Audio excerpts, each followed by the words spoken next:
Professeur Jean-Alou Foulabo, bonjour.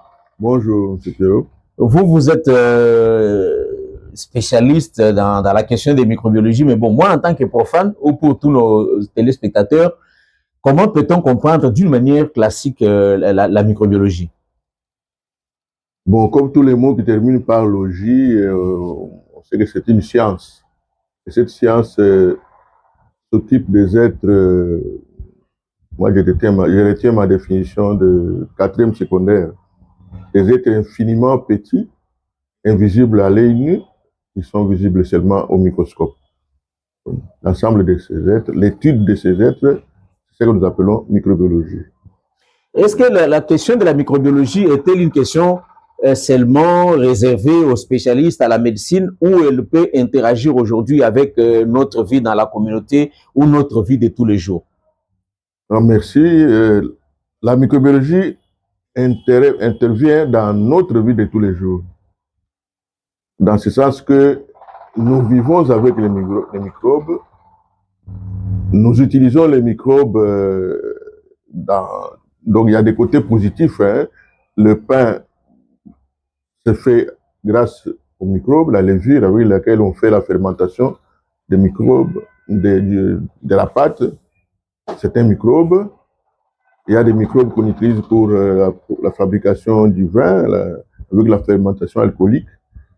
Les yaourts, les cahiers, tout ça, ce sont des produits de microbes. Et alors, dans notre vie de tous les jours, nous vivons avec les microbes. Et en dehors des maladies, donc, nous avons ce qu'on appelait dans les temps flore intestinale, par exemple, qu'on appelle aujourd'hui microbiote intestinal.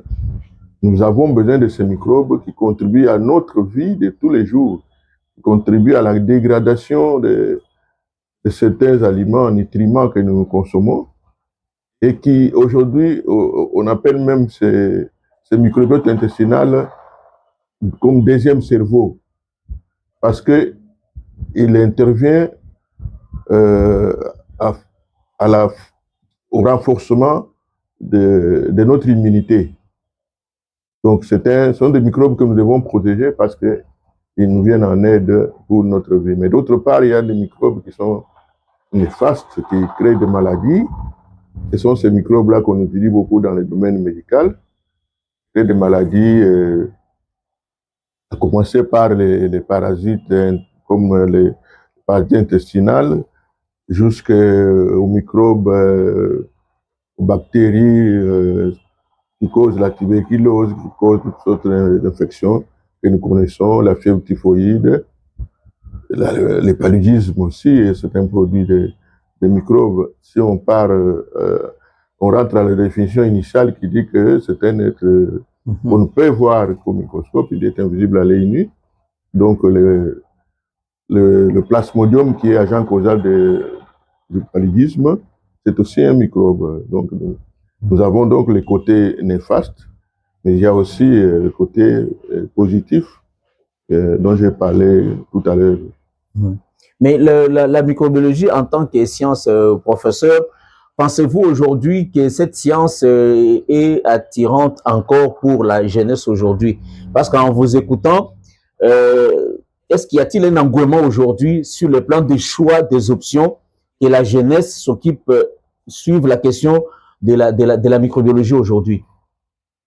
Oui, je crois qu'il y a un effort à faire là-dessus, dans la sensibilisation, lorsque les universités, les instituts supérieurs font la campagne pour les inscriptions, on devait avoir du temps pour expliquer aux étudiants, aux nouveaux venus, les choix qu'ils doivent faire. La microbiologie est très intéressante parce que, nous, comme je disais, nous la vivons toujours. Nous avons des épidémies qui viennent. On appelle ça globalement les maladies infectieuses. Nous avons connu en 2019, je crois, la COVID-19. Nous avons des épidémies d'Ebola de temps en temps ici. Nous avons souvent des épidémies de choléra, toutes sortes d'épidémies chez les enfants, par exemple. Et donc, il y a de quoi s'intéresser à la microbiologie parce que chaque fois qu'il y a une maladie, chaque fois qu'on a une épidémie, on a besoin de ceux qui ont fait la microbiologie pour détecter, dépister, savoir quel est l'agent causal. Parce que ce qui se passe quand il y a une épidémie, il n'y a pas moyen de soigner, de combattre cette épidémie sans savoir quel est l'agent causal. Là, on revient au microbiologiste, on revient au biologiste, on doit aller au labo chercher quel est l'agent causal de cette maladie. Dès qu'on a l'agent causal, on peut avancer parce que non seulement on recherche l'agent causal, mais pour les bactéries, on trouve même l'antibiotique avec lequel on doit soigner cet agent causal, cette maladie. Parce que pour soigner, il faut combattre la source. On ne va pas commencer, par exemple, ce qui nous crée souvent des problèmes. On donne des aspirines, on donne des antipyrétiques, on donne pour calmer la fièvre, par exemple. Mais l'agent causal, la fièvre vient parce qu'il y a une infection. Donc c'est l'agent qui a causé cette infection qu'il faut combattre. Et donc la microbiologie trouve son pesant d'or dans tout ça parce que nous vivons avec des maladies, nous vivons avec des épidémies. Mais la microbiologie est très intéressante, moi j'ai dit. Qui fait la microbiologie fait également, sans le savoir, la santé communautaire. Parce que on étudie les épidémies, donc on fait l'épidémiologie aussi indirectement.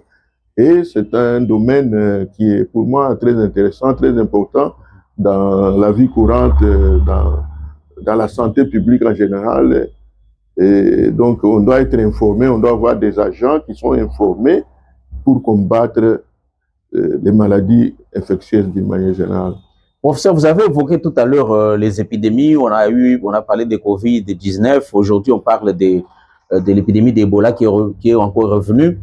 Alors, où est-ce que le spécialiste de microbiologie et les communs des mortels ou la population peuvent se rencontrer en ce qui concerne la lutte, par exemple, contre les épidémies? C'est comment la communauté peut-elle aujourd'hui être intégrée dans la question de la microbiologie en ce qui concerne spécifiquement la lutte contre les épidémies comme Ebola qu'on vient d'évoquer tout à l'heure? Comme je venais de le dire pour les étudiants qui viennent prendre l'inscription, en ce qui concerne la communauté, il y a aussi cette sensibilisation. Il faut dire à la communauté comment est-ce qu'on contracte cette maladie, comment éviter d'être contaminé afin d'éviter la maladie. On doit avoir des équipes qui informent aux gens, qui doivent passer à la télévision, à la radio, pour dire aux gens, ne faites pas ceci, ces gestes que vous faites peuvent vous amener à être contaminé par la maladie. Vous avez vu pour le Covid-19, c'est éviter les gestes compromettants, il ne fallait pas se serrer la main, il fallait porter les masques. Maintenant également, on demande aux gens de ne pas se serrer la main, de laver les mains souvent. Chaque fois qu'on a été en contact avec les gens, on s'est salué, il faut laver les mains parce que la transmission se fait de cette manière-là, par les contacts directs, par l'eau, par la boisson. Et donc, il faut informer la population sur son comportement qui doit être correct pour éviter de se contaminer. Et les professionnels de santé, c'est les professionnels de santé qui doivent le faire, non seulement attendre les échantillons pour chercher quelle est la maladie, l'agent causal de la maladie, mais il faut aussi donner l'éducation pour éviter, pour prévenir la contamination avec ces maladies. Alors, peut-être pour chuter, professeur, en dehors des activités, de ce que vous faites, vous donnez cours, est-ce qu'il a-t-on suffisamment de centres de recherche en microbiologie aujourd'hui dans notre pays? Avez-vous des idées spécifiques sur la question de la recherche aujourd'hui pour qu'on puisse prévenir certaines maladies? Si à travers le pays, que ce soit dans la capitale, que ce soit dans les provinces, a-t-on suffisamment de centres de recherche aujourd'hui en microbiologie qui puissent permettre à ce qu'on puisse dévancer les déclenchements de certaines maladies ou certaines épidémies? Je n'ai pas de statistiques exactes pour pouvoir déterminer ça, mais je ne crois pas que nous en avons assez. Nous avons l'INFB, notre laboratoire national de santé publique, et par-ci par-là, en province, il y a aussi des laboratoires par-ci par-là, mais je crois que, vu l'étendue de notre pays, et notre population qui est estimée à plus ou moins 120 millions actuellement, Nous avons besoin d'en avoir davantage. Et alors, c'est pour cela que, étant dans ce domaine, j'ai pensé à concevoir un centre de recherche et de documentation sur les maladies infectieuses. Et ce centre existe déjà virtuellement. Il nous manque des moyens pour qu'il soit visible. Nous collaborons entre nous et ce centre ne va pas se limiter seulement à la médecine humaine, étant donné qu'il y a des maladies qu'on appelle zoonotiques. Nous travaillons déjà maintenant avec certains médecins vétérinaires qui sont des professeurs aussi d'université ou bien des médecins tout simplement. Mais les centres, je crois qu'il n'y en a pas encore suffisamment. Moi, je suis en voie de créer le mien qui existe déjà virtuellement en attendant des moyens pour l'installer physiquement et commencer à travailler parce que c'est vraiment un fléau. Notre pays, nous avons beaucoup à faire. Nous n'avons pas que les routes à construire. C'est très bien les routes, c'est très bien tout ce que nous faisons, mais aussi nous avons des épidémies. Nous sommes bourrés de maladies infectieuses.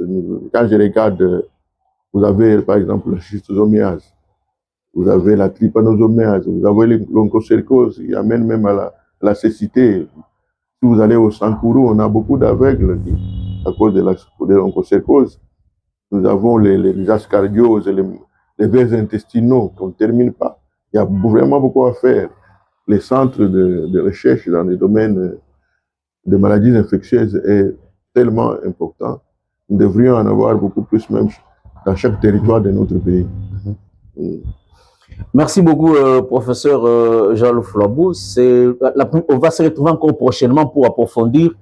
Par exemple, aujourd'hui, nous avons la question de paludisme, la question de chaque infection, chaque problème qui se pose aujourd'hui, comment cela peut être abordé d'une manière assez profonde. On va se retrouver encore prochainement et nous vous disons merci de nous avoir accordé de votre temps pour parler de cette question sur la microbiologie. Ce n'est que l'introduction. Merci beaucoup à vous aussi.